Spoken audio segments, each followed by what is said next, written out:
And it's okay to kukula, it's okay. It's not bad. So kati buli ayogera ebigambo gy'oli akwesiba ko beesibira ddala. Kati ayogera ebigambo mwebaza nnyo kubanga mpa obudde bwe mu budde bwe. Mwanziza nnyo talekeranga. Oyo omukyala omwana akwesiba ko beesibyoma. Alidda kati musee kinagambye. Amanya mpoze kubanga ndekwana. Mzee Arthur. Mzee Arthur mpoze okulya media ki mzee? Starting. Kati mzee Arthur owa starting.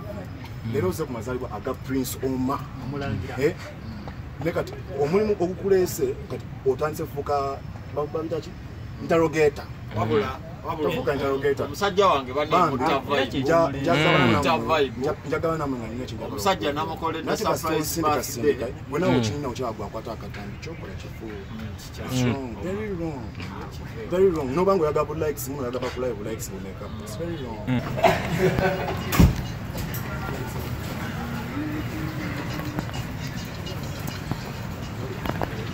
Okay, banange.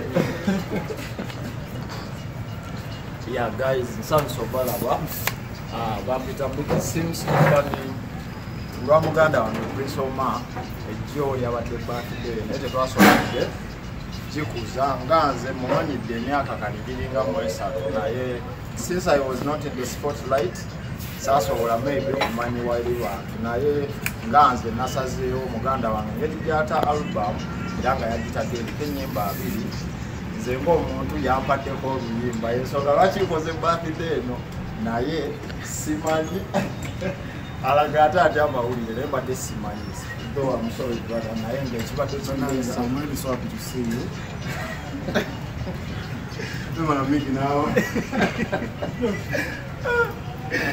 naye nga muganda wange wuno just njagala twogere ku album then nekisinza okundeetera ddala muganda wange ekiriwo leero lunaku lwe ya naye nga birthday my brother I love you so much.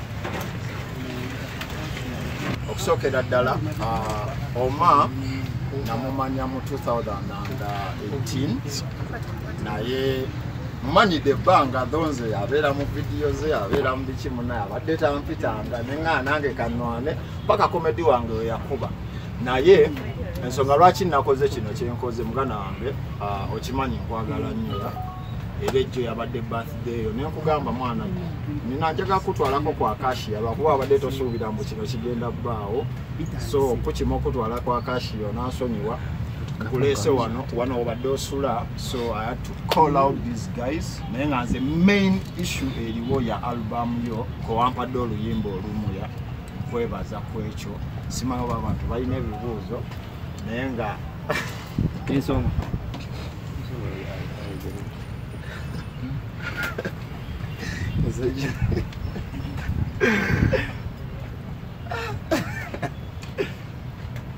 banange mwebali kujja but I'm really happy to see you mpulira essanyu mwana okubanga basanzeewo ate muganda wange engeri gyakinyambazizza n'okubanga mbadde sisagedde mu butegeevu bwakyo tibadde ndi kujja wano kubanga Miki ansose nangamba Omar there's a water gyewangamba gyewasulamu it was trigger sokuga nangamba Omar bra for lunch yambala tugenda ku lunch waliwo bampiseeko but I think abadde nga bannamawulire nga bambuko nambuuza nangamba mani kyabala sinakolako nemiti nangamba ina okola excellent aja nawe mutoka yokuba naswa ngamba banabaye was virgin but I'm really so much happy ate muganda wange Miki kino kyonkoledde kubanga limbadde mu industry I've worked with different people bantu abale nnyo nnyo abakinkoledde ate this means so much. It is to me I take it as something, I call it that brotherhood that we need in the industry. Not only as friends ng'aboluganda bakwasaganya emirimu nate n'abantu betukwangabo kabewo YouTuber kabaani enkwatagana eyo engeri tunokukwataga mu bw'oluganda obwo doesn't need so much. So otegerese tujembaddemu Mickey behind it. You know what has been happening in prison. So this is warming. This is Chituza. So I'm really so much happy, bro. So much happy. Blessed, my brother. Nenga, all in all, about the brother and comes upon the Locket album. Amanyi nze kyansanyusiza nzaani ama TikToker abasinga nga bampita bakubanze nyumirwa nnyo okumpita comedian because I create content as a son.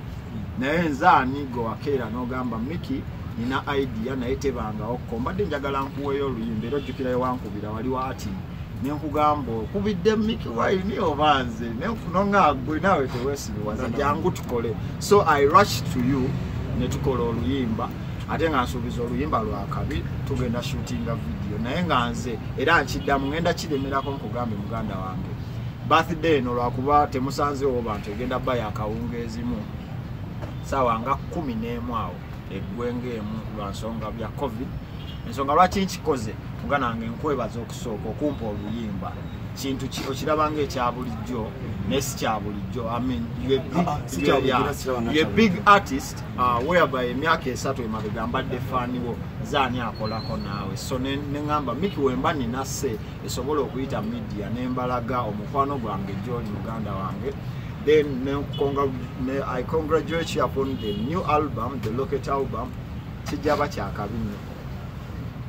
Kwide sanyu byamanyi ate nsanze ne baganda bange kubanga fuse singa eza media ne zimu ze family agende some abasinga bamanyi wana abasinga bali baganda bange so I'm really so much happy. Sima mwenye ebuzo byona imwanga okumbuza Ina fubo. Tugabanye mpola. Gana wanga akaba lete kutamba yugabanye ya chino chisa you crying she doesn't gana put sanyo kubanga bambi you heard out his call. Yeah, guys just mwebale kujja. I'm surprised ngobudde bamuni mujja so I'm really so much thankful about that. Kubanga omanyiba walumiki yambuze gona ngamba omba bulijjo tero kola birthdays nenga tukoze mazalibwa abo ku 1st December ne mugamba nedda ensonga ati sakoze birthday on 1st December dabadde nakula abantu balina it was the HIV so kunze oma nyaba fans abamu abalina akawuka kutegeera nate mu bunu mulimu n'abatalina nga that dates for sensitization oba kutegeera it is giving out to inform that akawuka jekala abantu bekuume. So I couldn't celebrate my birthday amasani nateke mbanje mvunyi mnamagulu nakolo. So I was like naye munaye nzo okera nauli dembo duka Kenya kubikolere yezo okulaba Mickey mbona nisida ne manager ngizo kwamukago ngamba always something very fishy omuziza lwaki twambukanga akashi eri muwansi naye okugaa tusoke waggulu tunye okusoda naye nga I'm really so much happy. Yeah, so guys ayina ekibuuzo I'm really so much happy. osobola okiyisaawo omusajja aleke No, I'm so much Soko je. No.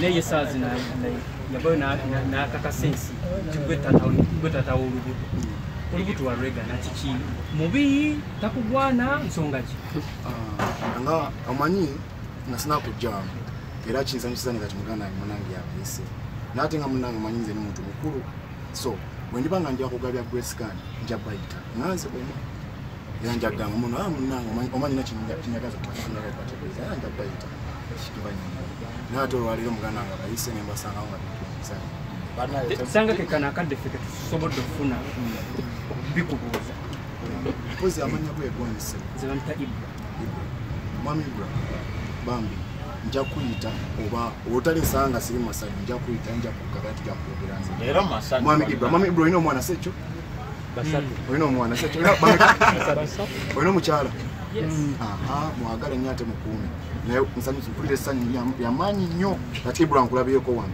so katolwaleero katukwase lwaleero Oma naye kibuzo kino. Yes.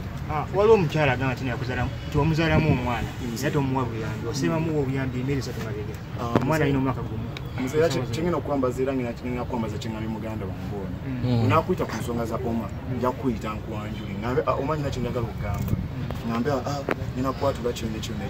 Naye ate ono muganda wange akayise kati wontunuzeeyo era amanyi kinakyusiza mu bintu banja banyo okumanya omuntu ambuza ebibuuzo kozi era ayigwa mwami ani Nze Arthur. mwami Arthur alina omukyala olina omwana Abaana mukaaga. kati njagala okiroze mwami Arthur ng'oli ku mbagayo nenzija nenkwebuka n'obugambo naye nga ate ng'oli mu masanyu so kyambadde nsaba mbi oli musajja munnange olunaku naawo ng'olaba oluli amasanyu bwe mba nga nyina kyenjagala okwatula nganze omuntu omukulu Oma nja kuyita era tujja kwogerezeganya.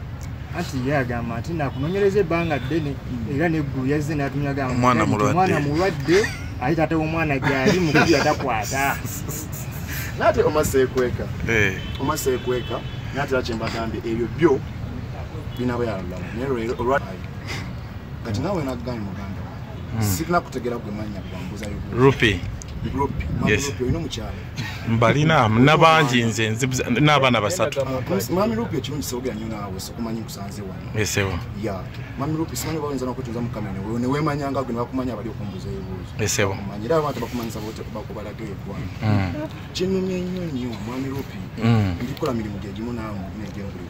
Kituufu. Muganda wange akuisira amasanyu gange naye oli kunkokodde okita kikonkogola mukokota omanyi bino ebintu byansate kali kanjogera mu Uganda. Kituufu. Mayita olina emyaka emeka? Nze ndi myaka 28. Buli kimu nkikudamu straight 28. 28 olina mukulu wange myaka kyovola bandi frank ontefudda ondiko kumazali bagaga bamuze kumazalibwa so bambi kyengezaako ogamba esebo babayisira amasanyu ate muli bantu bange nkoze namwe mupango gwange so betwogerako tobamanyi oba tubeere ku masanyu ga leero ajja kuyita kale alina ekibuzo ekirala